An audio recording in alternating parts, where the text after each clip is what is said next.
wasiir dowlaha wasaaradda warfaafinta dhaqanka iyo wacyigelinta jamhuuriyadda Somaliland Mudane Maxamed Axmed Bocan oo uu helinayo wasiir ku-xigeenka cadaaladda jamhuuriyadda Somaliland Mudane Yuusuf Axmed Faarax aflaha ayaa kormeer shaqo ku joogay muddooyinka dambe gobolka Sool oo ka socoto diiwaangelinta kaarka codbixiyaasha isla maanta waxa ay soo kormeereen tuulada Dhumay iyo deegaanada ku dhow ee ka socoto kaar qaybinta waxa si diiran lagu soo dhaweeyay tuulooyinkaasi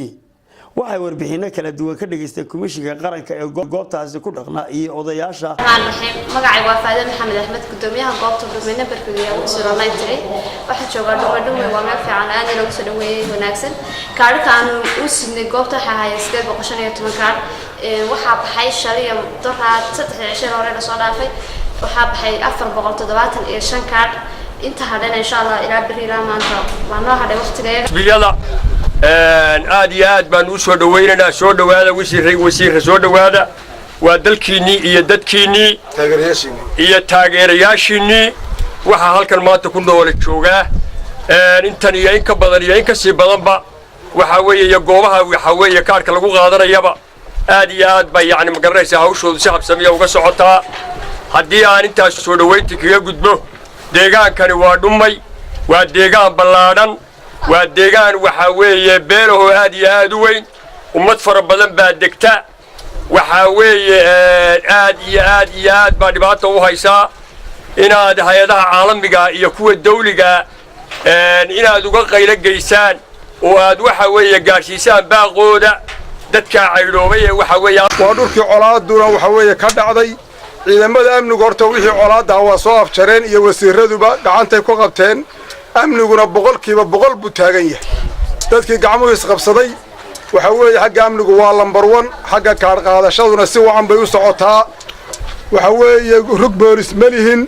waxa weeye in waxa MC goobta dhakhtarka malihin balorta marka hore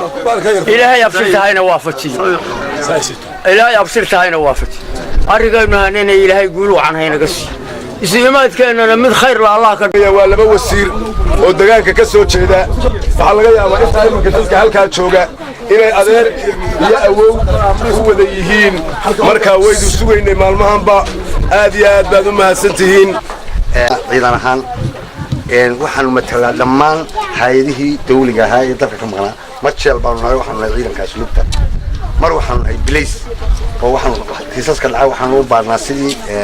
bilaysku ay wax u baari jireen mar waxaan nahay military oo waxaan nahay difaaci waxaan isku daynaa mar uqaal baan nahay waxaan u qaadnaa gartasta uqaasha hadba sidii kaalin kasta oo banaanaata waxaan u galaa sidee ahayd iyo maalintii Dhumay waa wax ilaahay loogu noqo farqiga u dhaxeeya waxaana keenay sababta nabadda weeyaan bisheedii ilaahay halkaas ay isma fadhiyeen 2 bilood iyo baro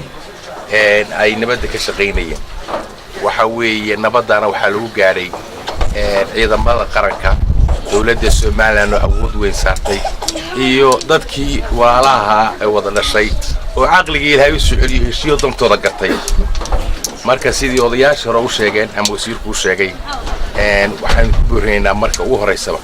annaguna insha Allah intii dawladda aanu gaarsiin karno waanu gaarsiinaynaa insha Allah ta'ala horta way xadidnaydo waxay ahayd inaanu kormeerno aanu koorgalo sida kaararka loo qaadanayo dhul badan baanu soo maray oo nugaasha yahuud kaba leh ilaa Gambadhe Daryeele Karin Dabayl weyn qabri bayax ilaa intaasaan maraynay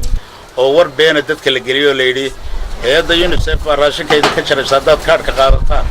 dawladda dadkii intay rumaysteen bay shiideen qoladii commissionka ahayd ma cid lagu khasbay ma jiro waxa soo dacayd raqiis bay ahayd